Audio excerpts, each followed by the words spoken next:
live around the world, this is Paper Cuts with Brad and Jay. I'm the one you love. I'm Jay. Thanks so much for stopping by. Over there's Brad. It's his show. It's his show. That's why I'm the host, and we just love Jay. Now you know it's all natural. I mean, nothing's rehearsed, right? No, absolutely nothing is rehearsed on this show. God, you just suck the life out of me. It feels like you've got a lot grayer since we started this. I have. I know. I have. Kicking off a brand new season. Welcome to the program, Mitch Sebourn. We are live. Are we live? I kind of forget how to do this, Brad. I don't think we are. This is still behind the scenes, so we can say test. whatever, and no one will know. Yeah, it's like test. Are we coming in? Tokyo. Hello, Tokyo. Yeah. What are we even doing, Jay? Dude, I totally forgot how to make the intro. I so forgot how to make it earlier. Like, was it yesterday? I said I didn't remember how to make this intro. Well, what's up, everyone? Welcome back to a brand new season. I don't even know what season we're on, to be honest with you, but we don't keep very good track of that. 7, 8, 9. I mean, our seasons are like 10 or 11 episodes. Yeah, but we don't ever advertise. It's the next season. We just kind of go new season of Paper Cuts. What's up? It's a new year. There you go. Yeah, it's been months. I'm Jay, the one you guys love, and that's Brad over there, as usual. Kicking things off, a brand new season, the first episode. We had to make it special, so we reached back into our old series, our old shows, and grabbed somebody from season 1. Mitch Sebourn's with us, everyone, and he has a brand new book we're going to talk about. But Mitch, what have you been doing since season 1? Oh my gosh, which has been like 3 months. No, it's probably been like 2 years ago. Yeah, I know. When did we do season 1? I forgot. I've been working. I've got my law license, so I've been doing some law work. I've been doing plenty of teaching. Been doing some writing. I've been running some races, doing some hiking. Just enjoying life with my wife, and I don't know. There's a couple of cats running around here that might join us here in a minute. So you're making what we did over that time look really pathetic, man. Running races, got your law license. Any races, no. No, I may have watched one. I'm not sure. Got your law license. Wow. Yeah. Okay. It's been busy, but I mean, I guess that's a good thing. It is. What kind of law license did you get? I finished law school several years ago and got my law license, and I've been over the years juggling practicing law and teaching high school. And that's an adventure. Either one of those is a full-time job. So right, you would never know from reading your books that, I mean, they have law and they have teaching. Exactly. Your newest one, of course, the sentencing has law and teaching in it. So it does. It's got a lot of both of those. It's like, are we talking about Mitch here, or are we talking about a different character? There's a little bit of me in several of those characters. I'm not exactly like any of them. I don't have the experiences of most of them, but there's a little bit of me as far as my background and personality and just about every character I write, except for some of the truly bad ones. I prefer to, leave myself out of those. But so when did the sentencing come out? Just like last week or so? Yeah, it came out right at the end of December. It's officially out now, right? Okay. I wrote that like a year ago and entered it into a contest, like a novella submission contest. And admittedly, I enjoyed the challenge of, like, I read about this, and at the time that I heard about the contest, I had like a month to get something written and submitted. So I try to always put my best foot forward, and I think I did. As far as I gave myself plenty of time to get it written and edited, and it made it to their like it made it past the first round and past the second round. And they very politely told me they had gone another direction at the end. So I sat on it for like months, just letting it sit there on my hard drive. And then I rewrote it and edited it and added some to it and took a little bit out of it and decided to just publish it. And it came out right after Christmas. I was going to ask if you changed anything from where you submitted to what it is now. So yeah, it's I went back and looked at it and decided, I mean, I like the story, I like the characters, and some of it I totally left alone. But I wanted to flesh a little bit more of the stuff out, like the main characters. He's a retired attorney turned high school teacher, and his background with his son's mother. He never married her, but they maintained a close relationship, and I wanted to put a little bit more of that in there and flesh those characters out a little bit more. So the meat and potatoes of the story you had well over a year ago. Yes. Okay. Yeah. So how long did it take you to come up with the actual concept of the story? Was this something you've been floating around for a few years in your head? Actually, no. It's funny how that works because, like, I can sit and think about an idea for a long time, and then I go to write it, and it's just excruciating, and maybe it doesn't even work. But then this thing, I just heard about a submission call for this novella contest by a publisher that I've been wanting to submit to anyway. And I don't know, this idea popped into my head. I just kind of came up with the main character, and I mean, I just started writing and ran with it.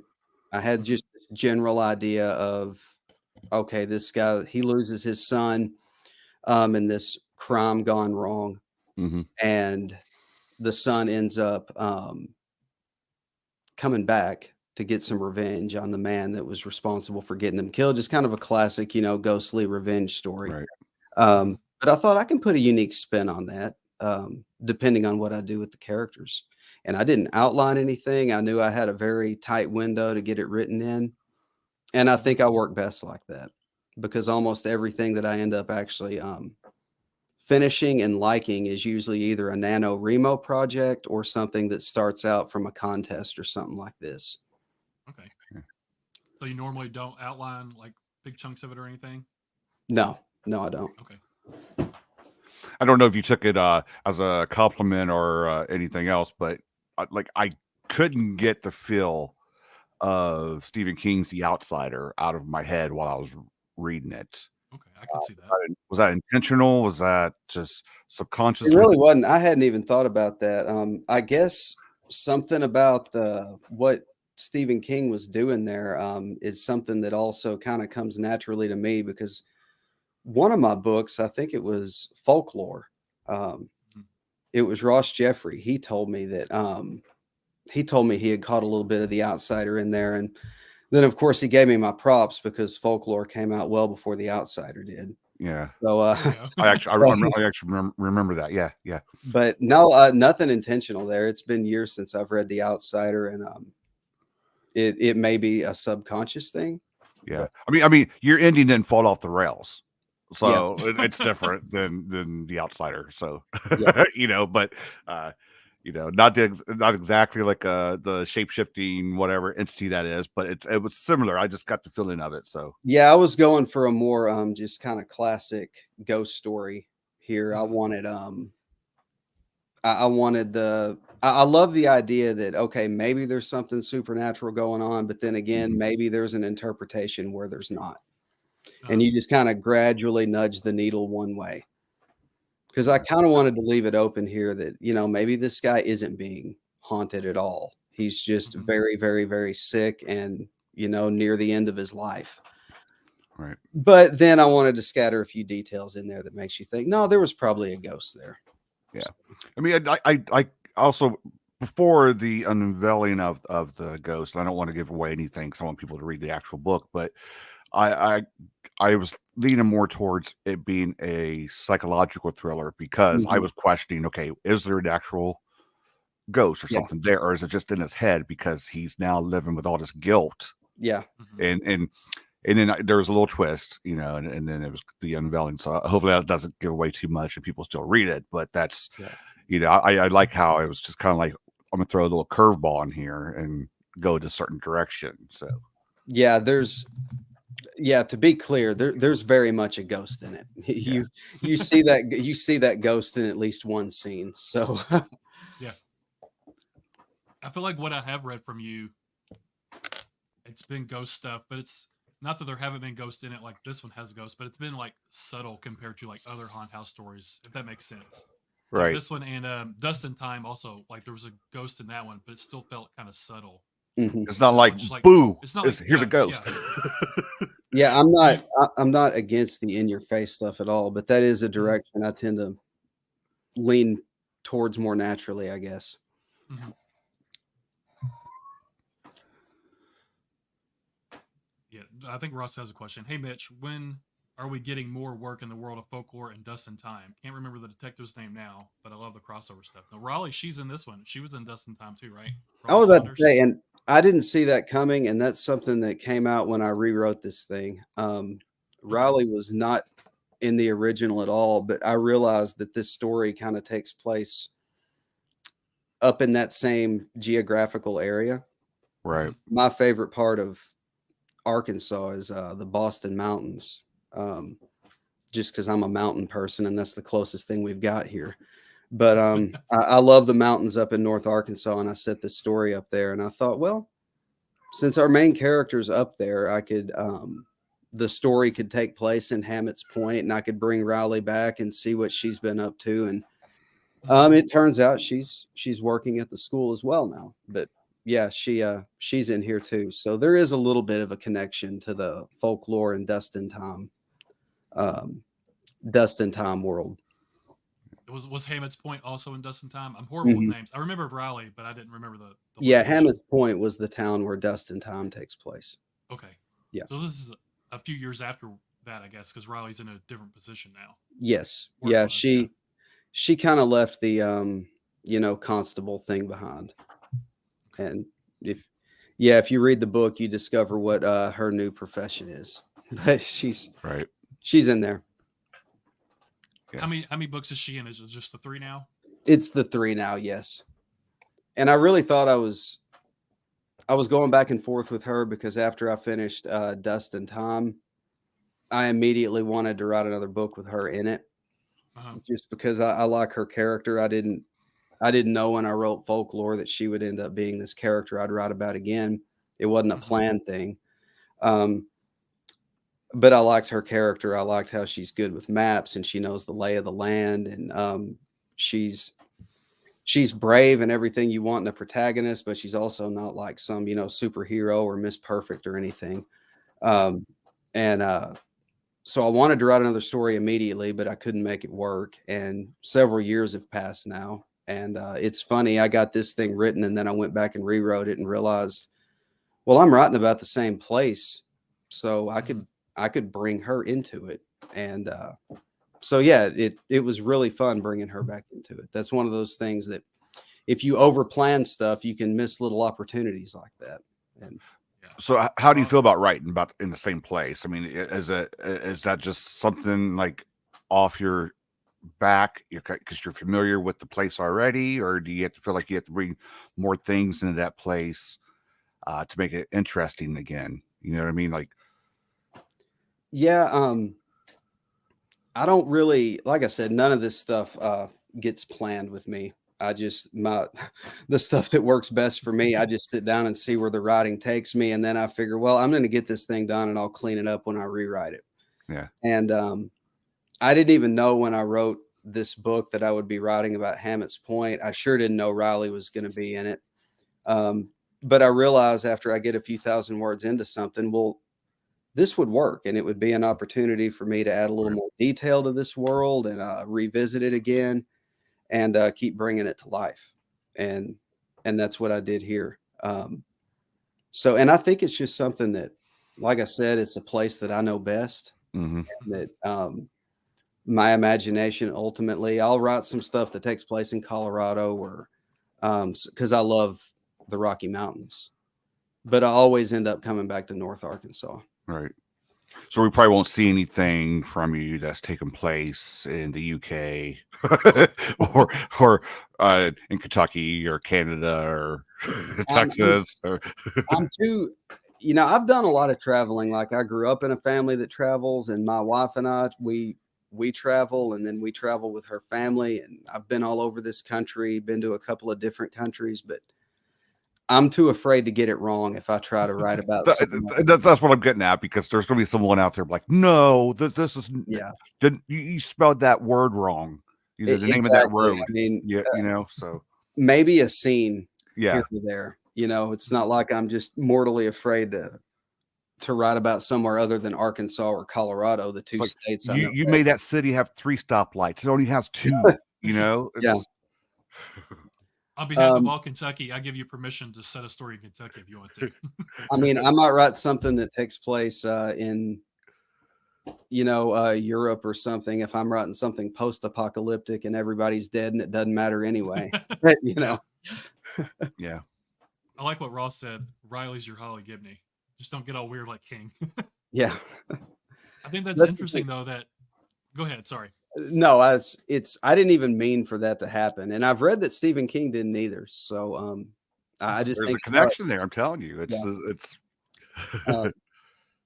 I do like the Holly Gibney character, and I haven't really read like. the new one, but I do like all the other 4 or 5 she's in. I've read everything except the newest one. And King's done that really well, to his credit. I mean, he handles that character well. I get a little nervous about just keep returning to the same character because I don't want him to turn into some sort of almost like comic book character or something. Yeah. Like how They're many? always defeating the ghost. Yeah, and- it's like how the many new other adventures people- of yada yada. What are they going to get into this week? What adventure are they going to have to get out of? Same bat time, same bat channel.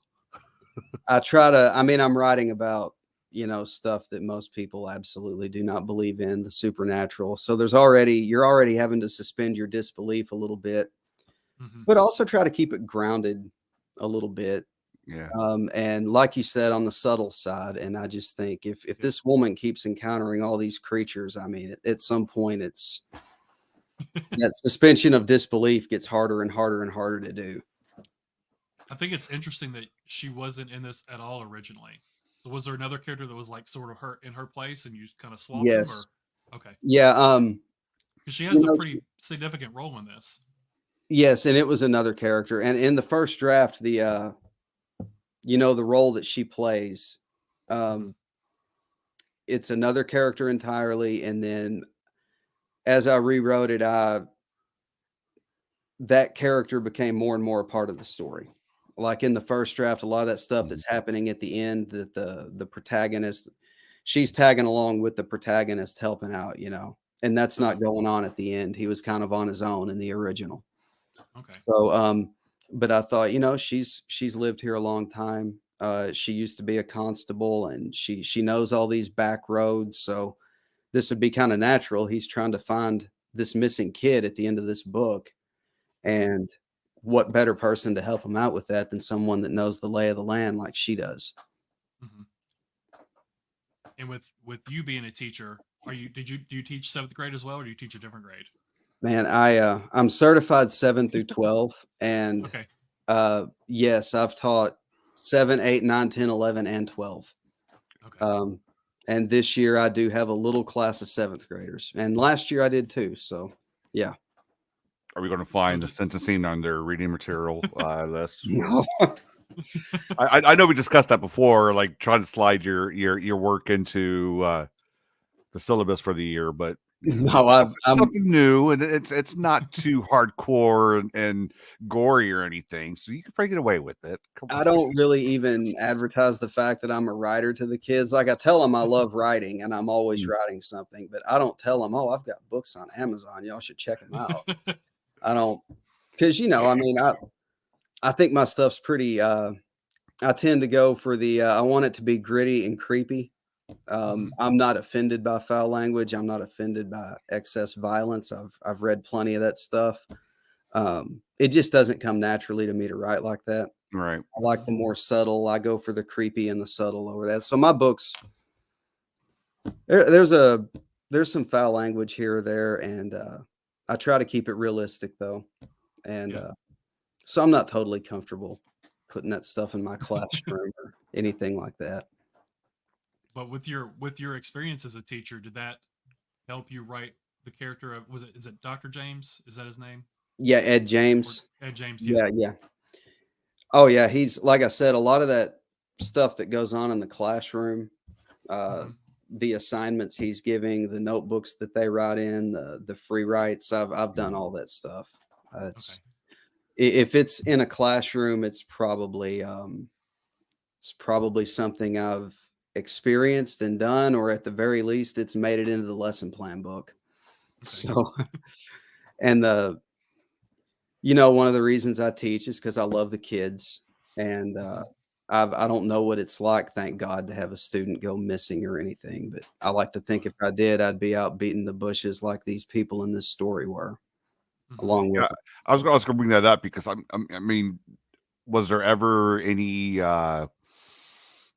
thought in your head while you were writing this? Maybe you shouldn't put something like that in it, just so you don't want to jinx it. Obviously, you don't want that to happen in the future, or you know what I mean. I'd be a little worried about, okay, if I write this, there's a chance it could come true, and then Set yourself up for it. it's just, I'm superstitious like that too. So yeah, that stuff comes to me, but then I'm like, if you want to write a good story, sometimes you have to make yourself uncomfortable.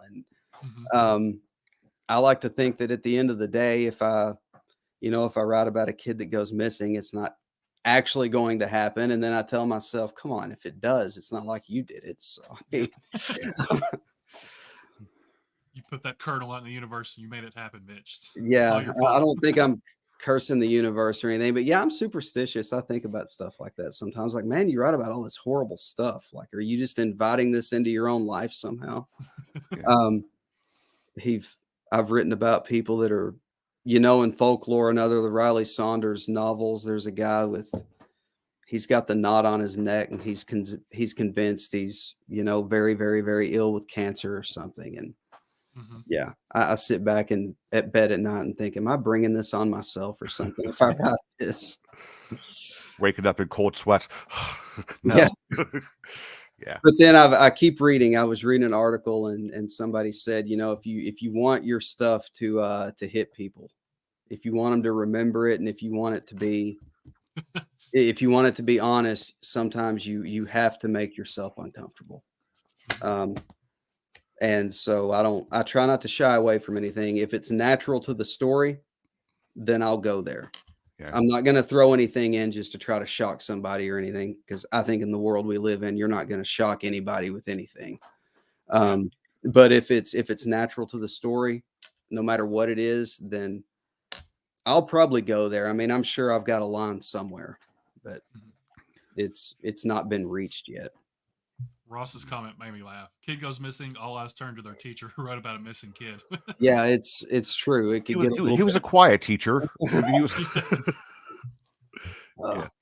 That's why he didn't put the books in his classroom, right? Yeah, That's why. Yeah. So what's the response been like for those that you sent this out to before it came out?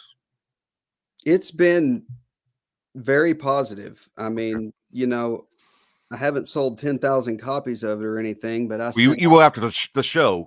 Yeah, you will after the show. Yeah. That's the plan. Jay, don't write a check we can't cash, Jay. I sent out some early copies of it, just trying to, see what people thought of it and maybe get a few reviews lined up. Because when I first started doing this, like, it's hard for me to believe, but I think I've been publishing on KDP since like 2013 or something. But my stuff would just sit there and it wouldn't get a review and it wouldn't sell because I didn't know what I was doing. I mean, I think I know my way around the English language all right. And it reminds me, I got to put mine on Amazon after the show. But I was just trying to make sure this thing didn't hit with no reviews or anything like that. And it's been positive. I haven't had anybody. They haven't all left a review yet, but I've gotten some emails and some comments. And so Brad. Jay. I finished the book. I was all set to be the first review, and then I realized Brian Bowyer beat me to it. I was like, Brian read it in probably like 30 minutes, walking around his living room, and he was Brian was amazing. I'm not kidding. I sent him the book. I don't remember exactly how this went down, but it was close to it. I sent him the book, and then I went for a run that afternoon.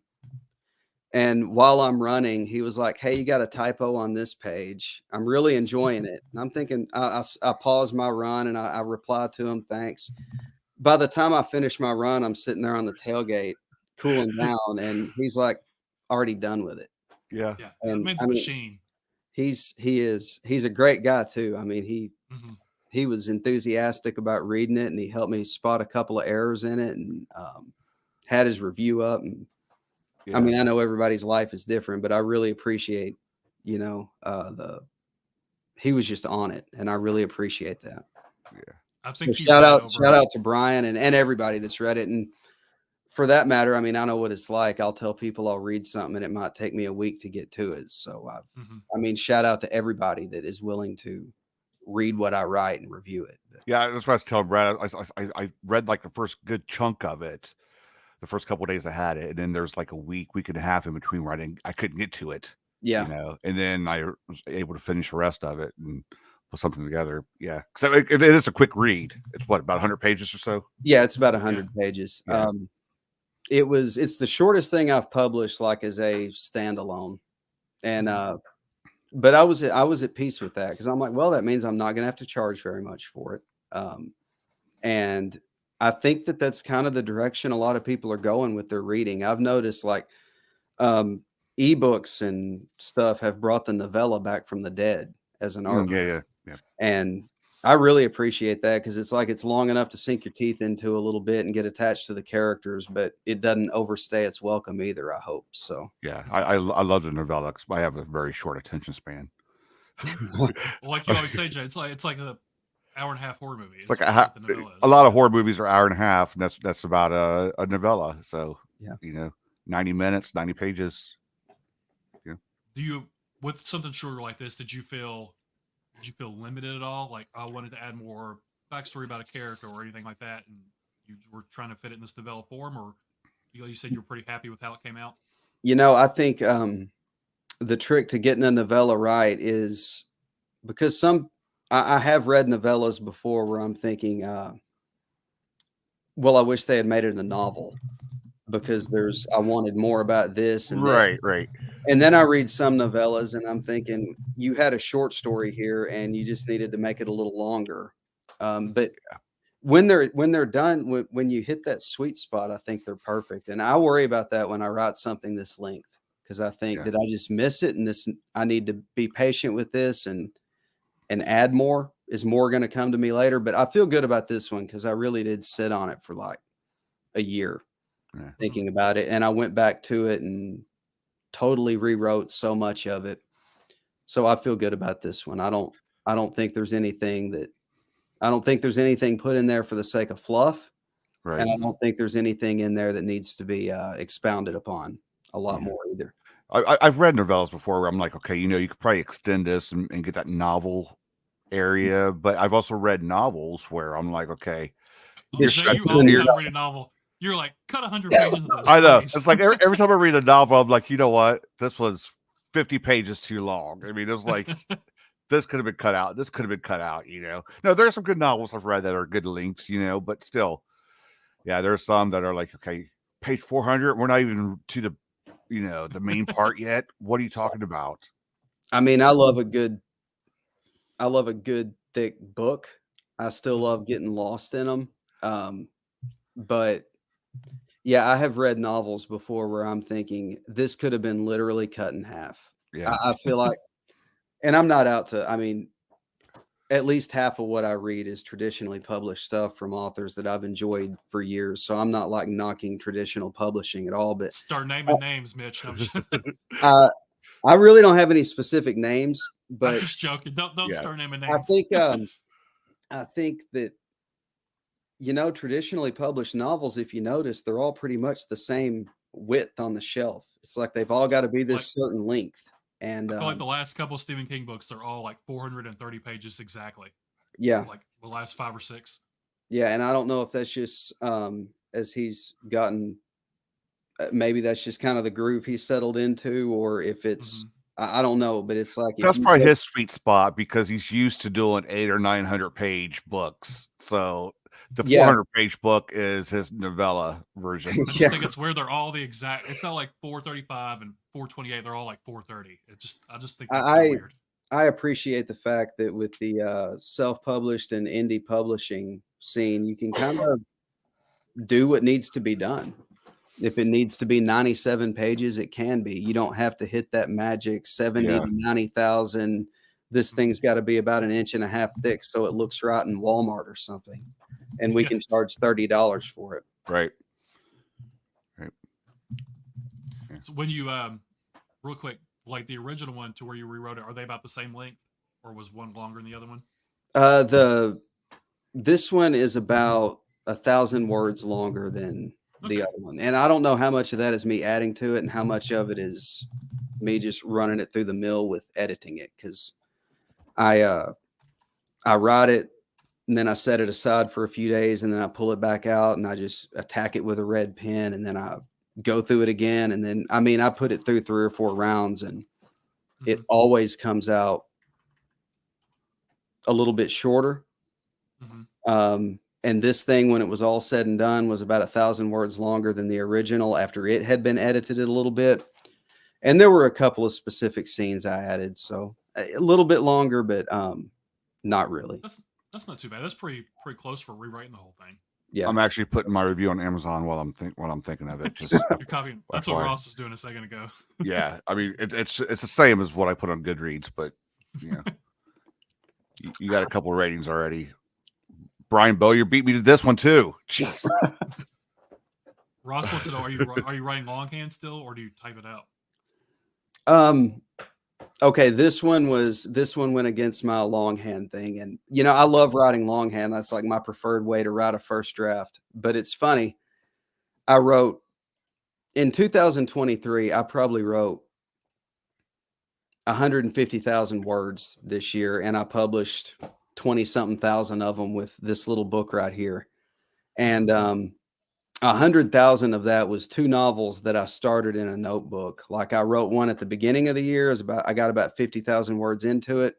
It's still sitting there unfinished. And then for NaNoWriMo, just this last November, I wrote another 50,000 words longhand. And both of those are still sitting there and unfinished. And then this little thing right here, I went straight to typing it because I knew I was going to have to write quickly, when I did that original version of it. And so yeah, go figure. The one that I didn't write in my preferred method is the one that I ended up feeling best about, and I got sick of letting it sit there because I really did feel good about the story, and that's the one I published. But yeah, okay, so to answer his question, I got carried away there. No, I still do write longhand. I love writing longhand. That is, I feel like I've just got more freedom when I'm writing longhand. Like I'm not, for some reason, when I'm typing, I feel like this is closer to a final draft. And when I'm writing longhand, I just feel like I can put anything I want. It's very liberating. When you write longhand, do you go back and like you scratch stuff out, or you write in pencil or pen, or? I'm just curious. Yeah, I do most of it with I usually write with a mechanical pencil. Okay. And if it's a minor thing, I'll erase it. But sometimes I'll go back and realize I don't want those 3 lines, and I'm not going to use my eraser on all that. So I'll just mark it out. Because they're usually small erasers on those mechanical. Yeah. Only so much you can do with those. Yeah. Like pull out get the big pink eraser. Yeah. Some of your students probably have. There's no highlight and delete with, longhand. So it's just marking it out. Do you feel like writing it longhand instead of just typing? Do you feel like you're more, I don't know what word I want to use, more in the story, if that makes sense? Like you're physically having to write out instead of you can type however many words a minute. It's more what's the word I'm looking for? I don't know. I think I know what I do feel more like invested in the story, if that makes sense, because it slows you down so much. It's like more intimate almost, if that makes sense, to write it out longhand. You feel closer to it, and I love how it slows me down, because usually I'm not in a hurry. Even when I do the NaNoWriMo or NaNoWriMo or whatever they call it, even when I'm doing that, I feel like, well, if I get my 50,000 words, that's the goal. That doesn't mean the story has to be done. So I don't care if it takes me 3 months to write this thing. So I'm not in a hurry, and I love being slowed down. It makes me think more. I think I get more invested in the story.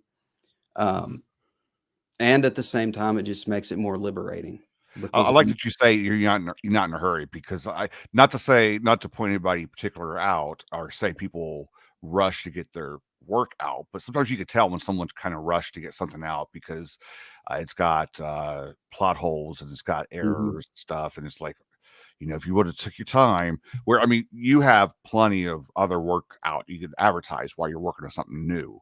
So the fact you could take your time and do all that stuff. Yeah, and that's another thing. When you handwrite, it's almost like you're getting another free shot at the draft because you have to go back and type all that stuff up. Right. And the process of taking it from handwritten to typed up on the computer, that's another chance to work with the story. And, if you go straight to typing it, I mean, you can still put it through as many drafts as you want, but something about handwriting it and then typing it up, you're changing it as you type it up. Yeah. And Ross mentioned that he does this with a typewriter, which I know he has, because I've seen pictures where he's got it laid out. Yeah, he did his new one on the typewriter. I love that too. I love that. I've got a couple of old typewriters in my book room, as I call it here, and I don't have the courage to try to write a whole novel on a typewriter. It almost scares me, but I respect it.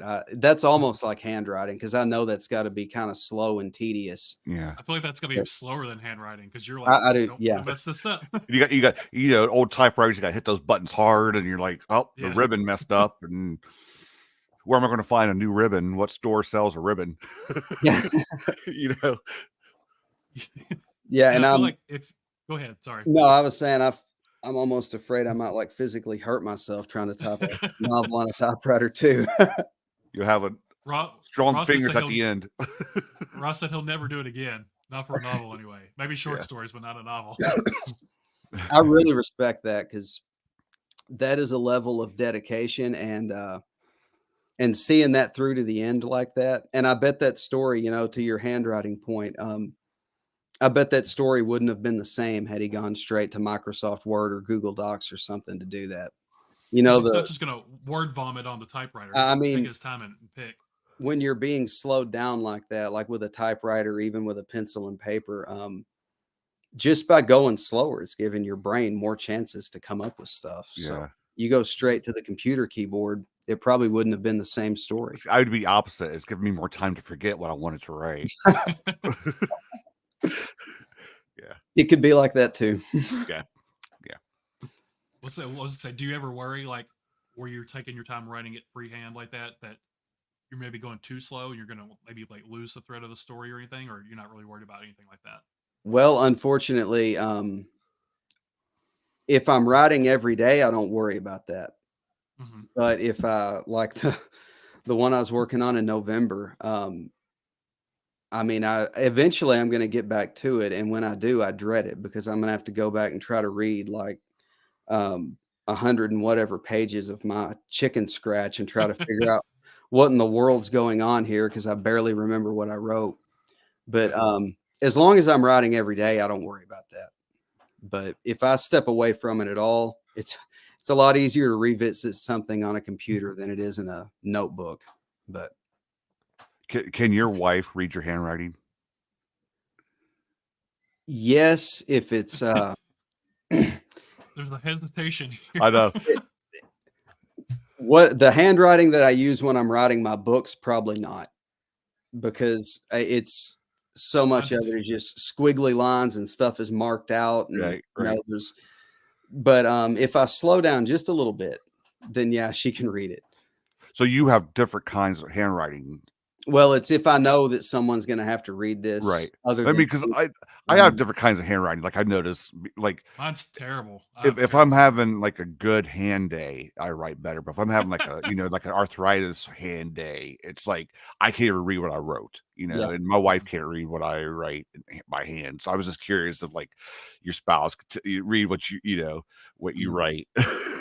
I don't know. Some of my brain was. So. I'm capable of writing okay, but my default handwriting when I'm just in the middle of a book or something, anybody that tries to read that, good luck. Because like I said, a lot of times if I step away from it for too long, I can't figure out what I was saying. You ought to one of these times after you release the book, in the back of the book, have the original handwritten. It'll almost be like first lyrics page or something. It'd be like how it came together. That'd be pretty I do keep those. I've got a shelf of notebooks that have my first drafts in them. It's pretty interesting to go back to them after a few years and see, all the changes that ended up being made before the thing got published. I mean, I think that's cool. Like I do it with bands, like, back in the 80s and 90s, you would open up the cassette or the album and you would see like handwritten lyrics and stuff. And how, Mhm. I mean, looking back, that's pretty cool. I never saw like an actual book, I like that. Pearl Jam's. I know you're a Pearl Jam fan, and Right. I love their lyric booklets. Where I honestly think that's like Eddie Vedder's topped up, because Yeah. I've heard he writes their lyrics on a typewriter. Yeah. And It does both. Yeah. I love seeing like an original work product like that. Yeah. It's fascinating. You never have to worry about if you lose your notebook in a taxi, no one's going to steal it and sell your book, so we'll be able to read your writing. It is cool. We're talking about this because the actual cover for the sentencing's got handwriting. Yeah, it's got chicken scratch on there too. On it. So yeah, that was all me, and I went in and intentionally messed some of it up. I didn't want it to be like perfectly readable in the background there. But was it actually something from the book on the cover? Yeah, it started out as in the book there's a journal entry that the kid that went missing, she had written on one of her school assignments. And I just I wrote that out myself, thinking, well, I might use it for the cover or whatever. And I did, but I also went back and kind of messed it up. I didn't want people to just be able to pick the book up and read this perfectly. I didn't want that on the cover. Yeah. So I messed it up a little bit, and I didn't know what I was going to do with the cover. And I know people say writers shouldn't do their own covers, especially when they're not a professional, but sometimes I do, sometimes I don't. I like that cover. I mean, it's simple, but it ties into the whole story to me. I was about to say, I kind of wanted this little book. It's the shortest thing I've ever done on my own, and I just wanted it to be all me. For some reason, I was very attached to the story, and I sat on it for a year, and I really liked the story. I think it's very honest, and I wanted to do my own cover for some reason. And I went through 4 or 5 different ideas and came up with that. And I thought, well, I think I could do something with that. So it's, but yeah, the cover's all me. So whether you think that's a good thing or a bad thing, it's, it's all me. But I have used other, the Dust and Time cover was professionally done. Right. And Yeah, I like that one a lot. That's cool. The Things We Cannot Say was professionally done. And, but then some of them I do myself, like this one and my last one, the Wayfarer House. I did both of those myself. I like that cover. That's a good cover too. Yeah. See, I like this kind of artwork though for this cover. I mean, that's just what I've always leaned towards. So that's pretty cool. With the I just kind of had it in my head. Here's this, this kid is the one really, I mean, the dad's the one, I don't want to give too much away either, but in the story, there's this kid that goes missing, and her dad is the one that's being haunted by this ghost from the past. Right. But she's the real victim in all this, not the guy that's being haunted. I mean, he kind of had it coming. Right. So it's the poor kid that's the victim. And so I'm thinking, well, this is something a kid would do. She would write this in this notebook, and if she's been seeing this thing too, that depiction on the cover is maybe just kind of a hand scrawled depiction of what she's seen in her house. And yeah, the whole thing looks like a snapshot from her writing notebook that she would have turned in. Yeah, and that's what I was going for. So yeah, that's cool. I like that. It worked. I really, when I first uploaded it and I saw the little, thumbnail on Amazon, I was kind of worried. But I got my paperback copy in the mail, and I'm very, very happy with how it looks. Oh, that's cool. I was going to ask how that looked. Yeah. Yeah, I've seen a physical copy of it. I don't know. It's right here, but I was Here we go. Okay. Very pleased with how it turned out on the paperback. Well, yeah, there so everybody could see. Yeah. It looks good on paperback. I like where it's going into the spine looks good too. Like it's on the side. I was happy with that. I was relieved because I thought, I don't know, something about Amazon it almost looks too light. Like it doesn't have the dynamics that I put on the original, but it showed up really well on the paperback.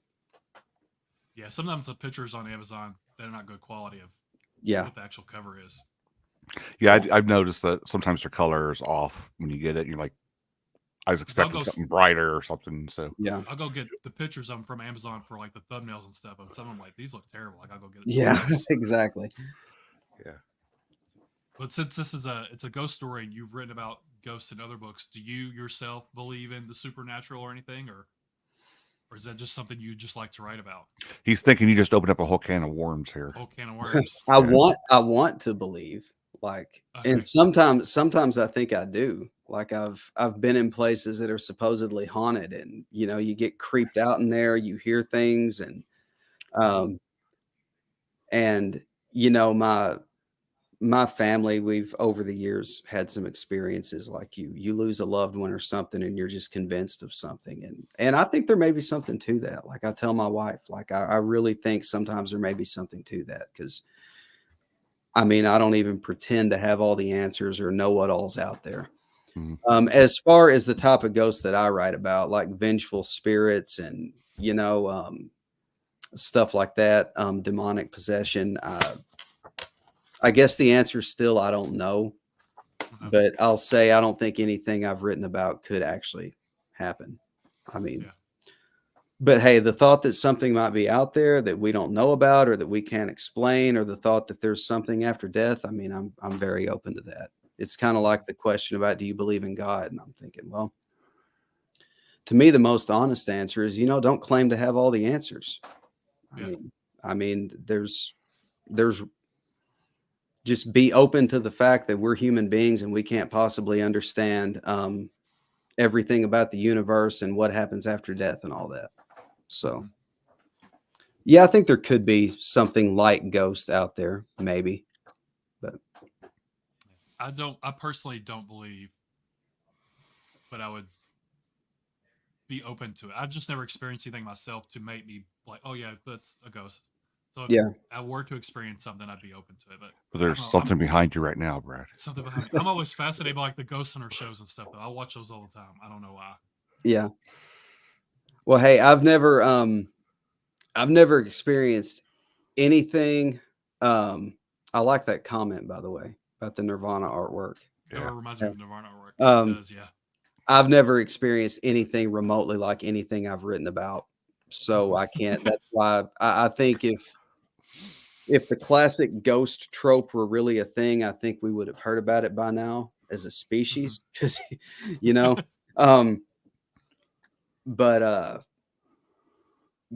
I'm also, like I said, open-minded about the fact that I don't have all the answers. So maybe, and I guess that's why I'm still writing about it. Maybe I'm looking to figure some of this stuff out. I think if you would experience anything like you write, you would definitely believe in ghosts. There wouldn't be a maybe to it. That's the truth. There's a scene in this book where I've never actually managed to scare myself writing anything, but there is a scene in this book that made me a little bit uneasy as I was writing it, when the ghost actually reveals itself, because I started thinking, man, if I walked into a room and that was in front of me, and it's somebody that I was close to, like that, a loved one. It kind of made me a little uneasy. Closest thing I've ever done to scaring myself when I was writing something. I don't want to say what it is because I don't want to give anything away, but yeah, like what Ed sees and then what his thoughts are after that would be extremely creepy if that were a loved one that you were maybe seeing. Yeah. What he thinks maybe has happened. And that's another thing that got added in. I knew in the first draft that I hadn't fleshed that scene out enough. Like that scene was in the first one, but it just kind of, it's almost like when you're writing a song and you just didn't kind of hold that, you didn't hold that note long enough, or you needed to play that riff through one more time before you move on to the next section. I thought that scene's just too, it's there and then it's over. I need to flesh that out a little bit. And I did that and wound up creeping myself out a little bit. So like, it's still a quick scene, but like the thought process after that of what he's thinking about is what makes it really creepy. Yeah, exactly.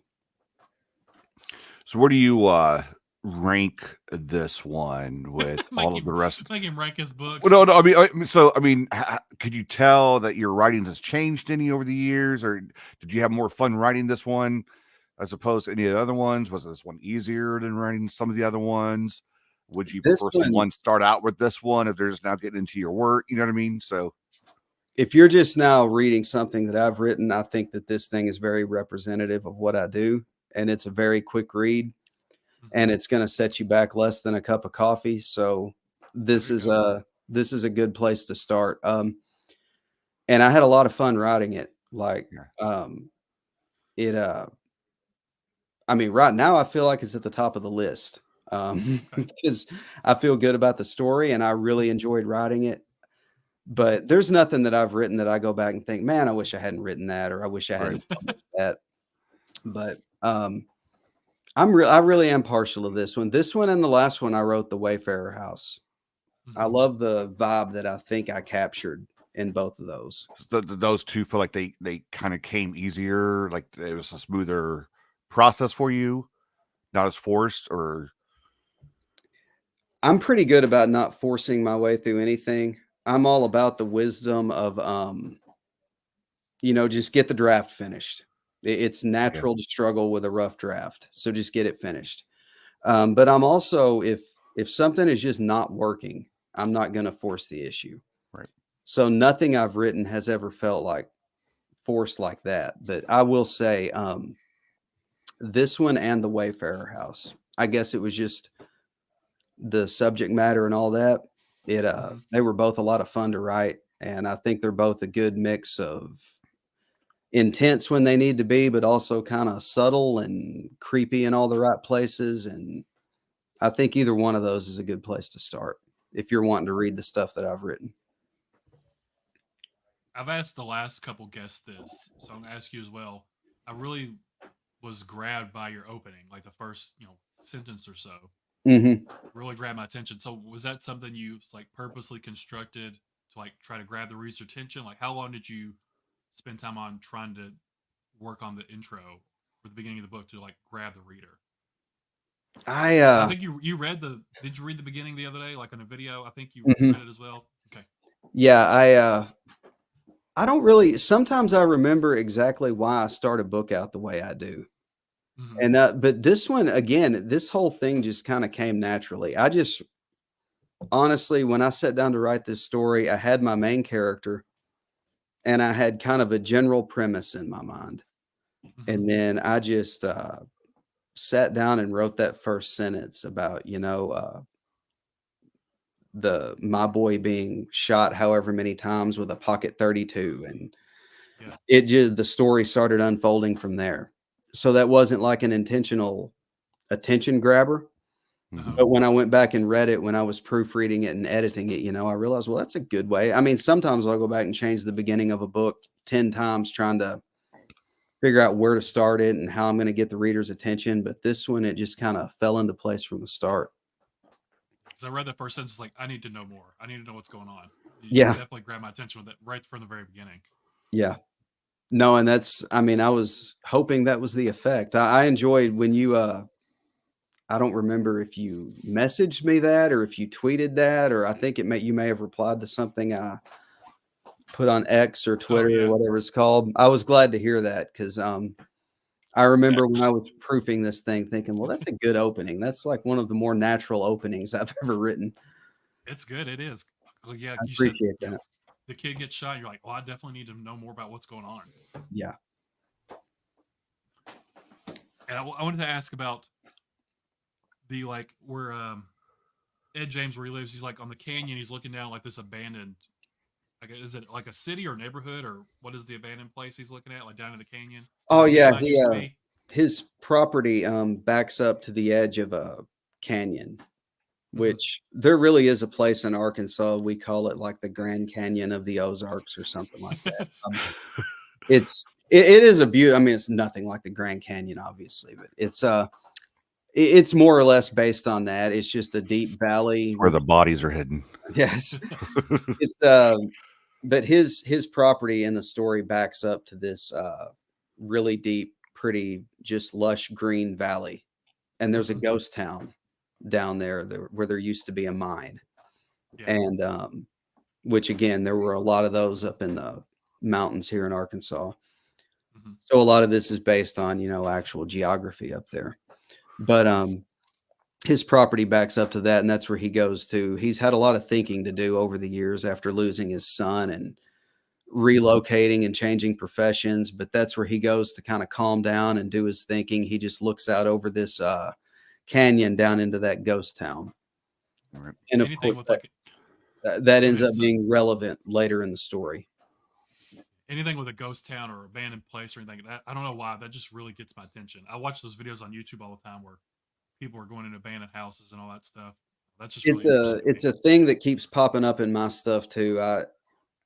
I really try to make an effort to not rewrite the same story over and over again just for the sake of putting content out there. But I'm beginning to notice that if you read something I've written, there's probably going to be a ghost, and there's probably going to be a mountain somewhere.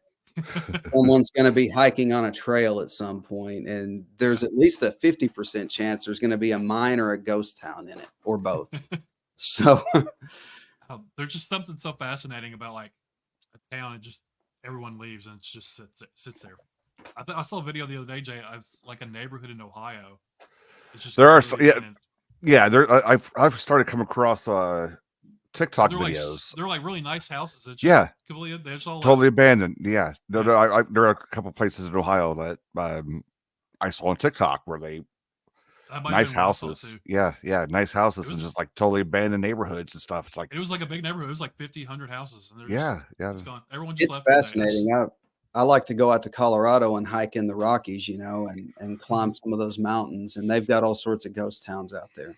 Yeah. And I love seeing these places, and even stuff like Chernobyl and all that, just places where they used to be just full of life, and now it's just, forgotten and left for the elements. And it's fascinating thinking about what used to be there. And and if you're like me or some of the other writers that I read, you're thinking what might still be going on there now that we don't know about. For those Ohio neighborhoods, I think some of that had to do with the shady loans for some of those housing developments. Because there was some housing developments ages ago that went up quick, and it was like no interest for 2 years. And then when those balloon interests kicked in, people just abandoned the houses. Yeah. Not to go too far off track, but I was watching a show called Expedition Unknown the other day, and it was a specific episode about World War II and the Japanese front. And it was just like the small little island chain, and the island wasn't very big. It was maybe the size of a couple football fields, but the Japanese had like terraformed it and like built a runway. They knocked everything down. It was just all concrete and buildings. And they were going back to investigate stuff like missing airplanes and stuff. And it's now completely overgrown. They were showing pictures like back 80 years ago, there was no trees, and now you would never know that there was a runway on it and all that stuff. It's just, I don't know, stuff like that's kind of cool. Yeah. No, it's, I go down some rabbit trails, getting online and just reading about all this stuff. And you can get some book ideas from some of it. Right. Yeah. Anything set in an abandoned place, I'm going to read it. I don't know why. What's next? What's next on your agenda? What are you working on now? I haven't. Those 250,000 word books. I've got $100,000 or 100,000. I wish I had $100,000 sitting in this room. Just right over here, I've got 100,000 words sitting here. I need to do something with, and I want to write something. It occurred to me. I would love to try my hand at writing something that doesn't take place in this world. See if I could create my own world. I don't know if I have it in me or not to do that. I always end up coming. It's almost unnatural to me because I just feel like I like to write this gritty stuff that takes place in this reality. Now you're kind of teetering on fantasy stuff. Yeah, and if I did that, it would be more of a dark fantasy. Okay. But I don't know. I've kind of been. I'm going to have to eventually try it just to get it out of my system. Right. But as far as what might see the light of day next, I'm probably going to finally do something with one of these unfinished manuscripts, because the sad thing is they're probably all 10 to 20,000 words away from being done. They're going to be full-length novels, but it's not like I still had another 50,000 words to go or something. And they have mountains and ghosts. Yes. Okay. Just a few more mountains, sure. and a few more ghosts, and they'll be Yeah. done. A few extra mountains, a few extra ghosts. Yeah. Just extend it some. Yeah. I did want to ask about the end of the sentencing. I don't want to say anything at all, but it was sort of like the very, very end was a bit ambiguous. Yeah. And there was somewhere I wanted you to go that in my mind, I thought that's where it went. So did you purposely leave it or just cut it there so the reader can maybe fill in what they thought might happen next? Yeah, I don't like to be just left totally hanging, but I also it don't. didn't do that. You didn't totally leave us hanging, Yeah. but there's like one more step's like, oh, this will happen next. It's like, Yeah. that's what I think is going to happen. Well, it ties it up, but it's just I know what you're talking about. Yeah, and that's kind There's of like what there's like one more breadcrumb you could have mentioned, but you didn't. that's So what like, I okay. prefer as a reader. So I guess that's where I go as a writer. Like I don't like it when the author just it's almost like there's too much of an epilogue here. I don't need to know every little thing, but Yeah. I also don't want to leave the reader hanging. I hate that too, so I try to hit that sweet spot where I've led you far enough and maybe you can take it the rest of the way with however your mind kind of pictures it going. Right. I felt like with what you said near the end, you were kind of hinting at maybe what I thought might happen. I don't know. I'll tell you after the show what I think. And if you're talking about the issue that I think you're talking about, in my mind, I think that's what happened. So okay. And for those listening and watching, you can find that out. You can find out if you become a Patreon and send us $50 each. I'm kidding. So you have to read the book, get to the end, figure out what we're talking about, and then come back and see what we're hinting at. Yeah. Yeah. I want to say I'm on Twitter. I guess it's called X now. Yeah, X. Yeah. I don't know. I personally think that's lame, but whatever. It's such like a generic name. We could go ahead and we could go ahead and start telling the end, and then just cut off the video real quick. Just that'd be our cliffhanger, just to match the book. Knowing my luck, I wouldn't click it in time and we'd spoil it. I know, because you'll click it, it would take like 2 or 3 seconds, and I'm still doing this. Because it asks you, "Are you sure?" So you have to click it twice. Yeah, reach out to me on X, and I'll answer any questions as best I can. Some of it people ask me like, "Did you mean to do this, or is this what happened?" And sometimes the answer is honestly, I don't know. Like, I know it's my story with my characters, and it sounds kind of cheesy. I don't know, but sometimes these characters do take on lives of their own. Right. And I don't even know what they're going to be doing, in the next scene or whatever, or where this is going. And when I leave it at the end of the book, I don't know what they're going to do after that either. I'm glad you said that, because I love when writers say that. Like Brian Bowyer says that all the time too. He doesn't know what path any of them are going to take. That boggles my mind that like the writer, the creator doesn't know what's going to happen next. Like that's my brain can't wrap around that. I truly, I would have to know every step, and we're like, no, whatever happens next is what happens next. It's just, I don't think it's crazy to me. I don't think this metaphor is like unique to me. I'm pretty sure I read this somewhere else or heard somebody say it, but you're truly just like, to me, when I write, I'm like a guy with a flashlight in a dark hallway, and I can see only so far ahead of me. And then, the story just keeps unfolding itself. Because I truly like, I just want to see where the story goes. That's why I'm not against outlining, and I don't judge people that do. I'm sure some of my favorite books have been outlined to death, but just me personally, the way I work, I like taking the ride with the characters. Right. Sometimes it works out about how I thought it would, and then sometimes I realize that I have reached a very dramatic turn that I didn't see coming at all. So hopefully the reader won't see it either. There are no mistakes, just happy accidents. I don't see how you do it. Like, how do you do that? Like, you're writing and like, oh, you surprise yourself. Like, how does that happen? Like, can you even explain it? To me, I just can't work that out in my head. Like, how you don't know what's going to happen. I'll say, like, sometimes even when you're just sitting down to write, like, you will swear all day long, I'm stuck. It's not going to do me any good to sit down to write because I don't know what to write. But then if you'll do, like, I think it was Ernest Hemingway said, just sit down and just write a sentence. Just write the truest sentence just if you can get your fingers on the keyboard or your fingers on the pencil or something and just start writing, you'll surprise yourself. And it's kind of like that. Like you just start writing, and before you know it, you have managed to break through your writer's block or whatever it was. And yeah, I can't exactly say how like an entire plot point can come without me seeing it, but sometimes you just write that sentence that you didn't see coming and you realize, well, now this story's going in a totally new direction. Yeah. And it does happen sometimes. Like Do you ever sit and like boast about that? Like, yes, that came up, and then just like celebrate a little bit. in this little story right here, and I'm like, I don't want to say too much. I like to think that even if it's just one or two people, someone's going to read this book, and I don't want to say too much just from this video, and I hope it's more than that. But there's we'll get to 3.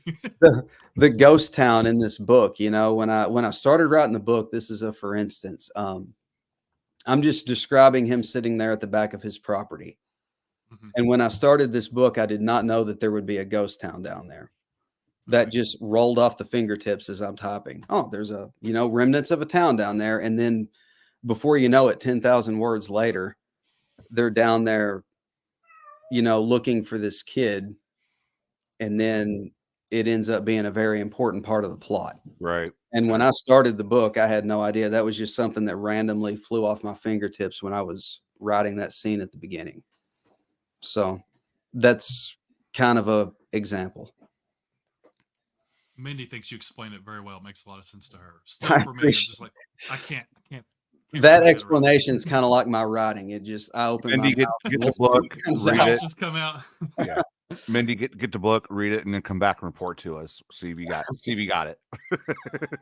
Stephen King says something like that. Like he's just writing down what the characters tell him to say, or that's paraphrase, something like that he says. And I freely admit, like everything I learned about writing, I mean, when I was a little kid, I think I told this to you guys in the first one we did, but when I was really little, it was, R.L. Stein's Goosebumps. And then I quickly graduated to like Clive Barker's The Thief of Always, which led me to Stephen King. And I just became obsessed with Stephen King, like reading and collecting. And if he said something, that's the only way it can be because Stephen King said it, He said, I don't outline. So here's Mitch. He starts writing and I'm not going to outline either. And that's just how it unfolded. So even though that was during his blow years and he doesn't remember saying it.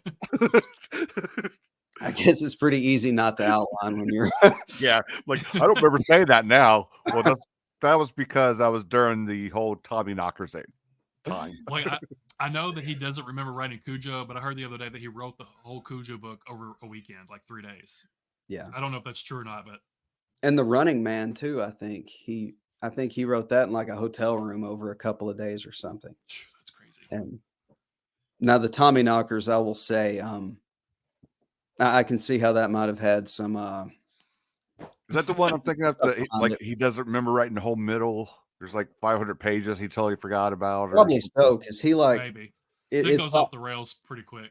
I like the Tommy Knockers, but it's like here's this story, and now we're going to break into it with a random short story collection, and 200 or 300 pages later, we're back to the narrative. But it works. It works in a way. So I think that's his least favorite of his. I think is what he said. I love his least favorite, and Lizzy's story, or however you say it's his favorite, I believe. That Lizzy's story is. I know I've read everything he's written, so I know I've read it. But honestly, like I remember liking that one, but I truly don't remember much about it. The Tommy Knockers, I mean, for all its fault, I remember a lot about it because it's kind of a slog to get through. But now that I look back at it, there's all these cool scenes, and the structure of it is very unique. So I have like 90% of his library, but then we go back to my comment earlier, 400 pages. You're still going on with this? You're still going on with this one, describing the one scene. And when he gets it right. Elevation, Jay. What's that? Go read Elevation. That's like 50 pages. I did. And I think I rated it very low when I did my review. I didn't like it. Yeah. Yeah. Yeah, I thought Elevation was kind of cool. I'm surprised he didn't just put that in a collection or something. Yeah. It was a good like we were talking about earlier, I wanted more. Like I wanted it to be longer. It was a cool concept. Yeah. I just feel like he didn't do enough with it. He does write some long books, but when he gets it right, he really gets it right. Like The Stand. I love The Stand. It's my favorite book of his. I'll criticize the end a little bit. I wanted that long walk to Vegas to lead up to something a little bit more than it did, but still, I think it's nearly a perfect book, and I love those characters. And he could have written another 1,000 pages about those characters, and I would have read it. So. I think Salem's Lot's my favorite of his, and then the Dark Tower stuff. I love the Dark Tower. Yeah, I've tried to get into Dark Tower. I can't get past the first book of Dark Tower. See, you got to get to the one. You got to get to the third one. That's what everybody says. But I mean, I don't want to jump ahead. I want to get. You cannot skip the first one. You can't skip it. Third, fourth, and fifth Dark Tower book is it's the Wastelands, Wizard and Glass, and Wolves of the Kala. Those are my favorite books in that series. It's some of my favorite stuff. But I also blame this show because every time I'm like, okay, I'm going to start reading stuff I have. But wait, we have a show coming up, so I got to read. I got to try to read something of the guests we have. I really like Drawing of the Three. That's that one in the final book, The Dark Tower. I don't know why I forget. I flip-flop back and forth on which is my favorite of those. I'm always disrespecting Drawing of the Three. I go straight to the Wastelands, but I did enjoy Drawing of the Three. It's so night and day compared to the Gunslinger. Like the Gunslinger for me, like I didn't love it. It was okay, but then Drawing of the Three, I was like, wow, this is great, and it only gets better from there. My give it a shot one day. My light's flickering and my cat's meowing. So there's a ghost in there with you, Mitch. Is what the cat's sensitive to the ghost. Yeah. The sentencing is what we're talking about. For those just joining us, it's the new novella from Mitch Sebourn, and it's a supernatural thriller. Got some schooling in it, some law. Sell it to us, Mitch, before we get out of here. Yeah, give us your elevator pitch for the sentencing. It's I think I put in a tweet that it's everything I know about teaching and lawyering, and it's everything I know about Ghost. It's a revenge story, and I like to think that there's a little bit of sincere emotion in there too, because it's about love and loss. And I'm not real good at elevator pitches, but it works. It's a ghost story. Ultimately, is what it is. So if you're into Ghost, if you're into being a little bit creeped out, but you want a little bit of that human element in there too, right? Then I think that's what it is. Right. The sentencing. We can't thank you enough for wanting to come back and chat with us. Yeah, can you show us your cat? She's around. I would do that. Oh, okay. All right. You that's bonus content. Just put some pictures on X. The ghost ran her off. Put a picture on X. There. Thanks so much for wanting to hang out with us once again. I know it's been like 2 years, I think. Several seasons since you were with us the first time. Again, our seasons are, whatever we decide to make. Hey, you guys have had some good guests on here, so like after my show, you were getting some really talented writers on here. So I'm just honored. You're a talented writer, Mitch. I'm honored to share the airspace of the two guys that have talked to Ross Jeffrey and Sons. It's like we'll send out an email to 500 and get 3 back. We're like, okay, we got the next 3 shows. I'm kidding. No. So. And thanks to everybody that's read this book and is going to read it. And the best way to support a writer, I don't care if it's somebody that is independently published or published by Random House, reviews and word of mouth are a writer's best friend. So no better way to support them. That's probably the best way to end it. Yeah, way to support a writer. Pick up the sentencing. It's good. Yeah. It's quick read. It's ghost story. There's a band in town. Can't go wrong. Yeah, you got to pick up the other ones that have Riley Saunders in them. You got to get her whole story. You got to get all 3 books. Yeah, she writes the eeriness. So that's pretty cool. So yeah. All right, Mitch. Thanks so much for hanging out. Mitch Sebourn, everyone. For everyone in the chat, thanks. Paper Cuts is back. We got another episode next week, I believe, right? Yeah, Brad, Jenny Keeper. Yes. This Wretched Valley, her debut comes out on Tuesday, I believe. So I'm glad you guys are back and doing this.